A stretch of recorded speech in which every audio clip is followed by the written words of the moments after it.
Okay, next we're going to create the partition, training and validation, and we will use to create partition uh,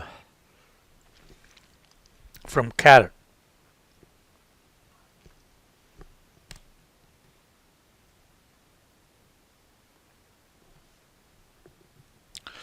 Okay, so now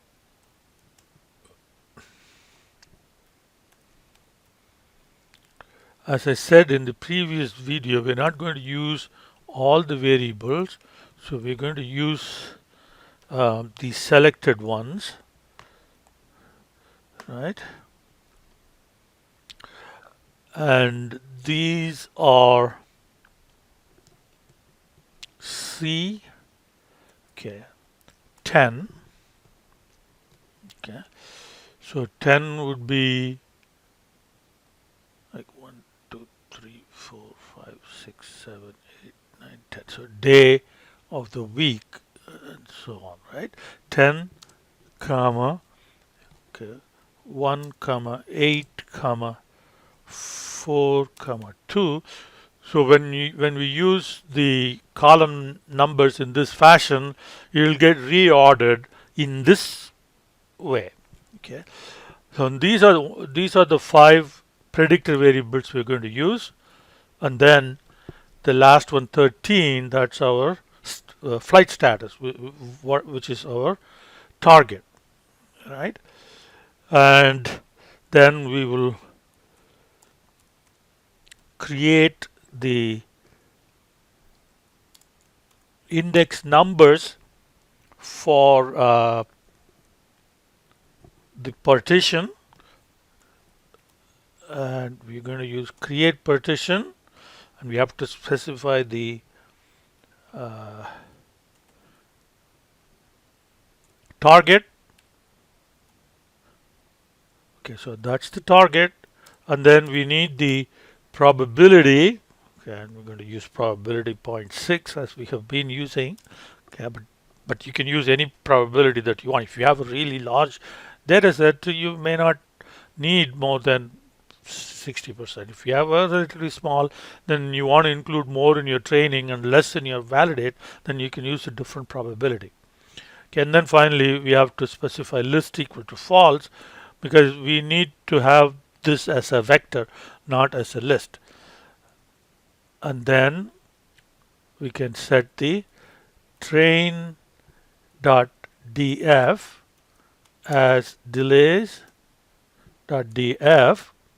Okay, and we want the train.index rows.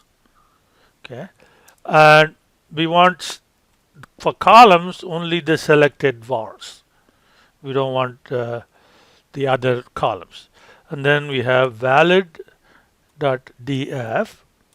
and we set that to delays.df. Okay, and we want all the rows not in train.index, so minus train.index, and then the same selected select vars, selected vars. Okay, so there is selected vars. Okay.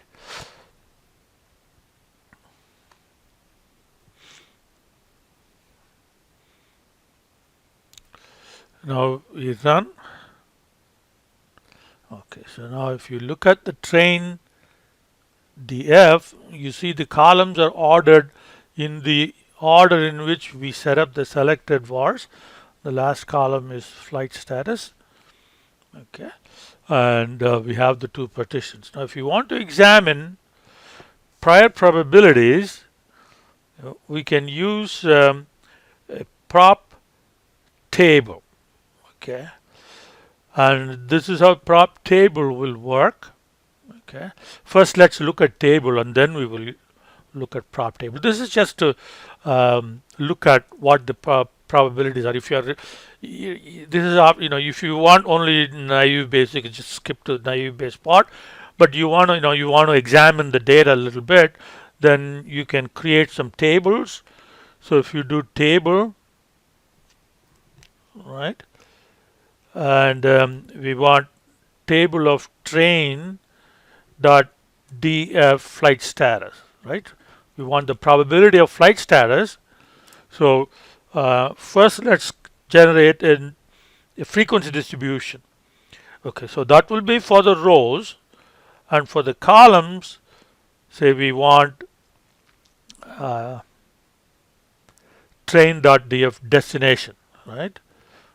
Okay, I'm using the same variables as in your textbook, and you can use other variables if you like. Okay, so now when you do that, then you get a table that has the 2 values for the flight status, and then the 3 values for the destination, and it gives you a, a, a cross tab. So how many observations in each of them. But if you want to convert these frequencies into probabilities, okay, so what percentage is delayed, what percentage is on time. So you want to do a marginal probability, okay, like going this way, okay, column wise, right? So then we can say prop table,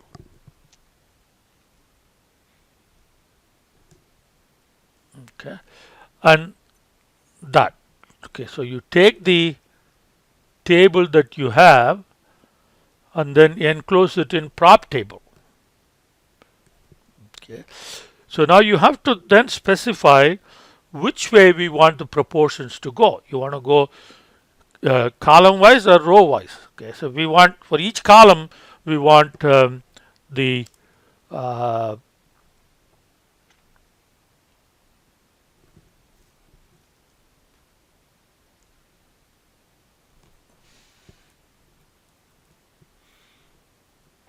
the proportions. So margin equal to 1. Okay, so then you get it row wise. Okay, so you have the probability of what proportion of the flights are delayed, uh, and delayed in New Jersey, Newark, delayed in JFK, delayed in LaGuardia. So on time. Okay, so of all the flights that are delayed, what proportion are from that, and that. Okay, if you want column wise, okay, so then you have to change that to 2. Then you get like that, right? Now, if you want for a different variable, you want to, for example, examine uh, not the destination, but the flights that originate from a particular airport. So origin. Okay. So then same code, you just change this to origin, and you get the probabilities for origin. And if you want it row wise, then change that to a 1. So I think your textbook has it in row wise. So I'm going to put the code back to row wise.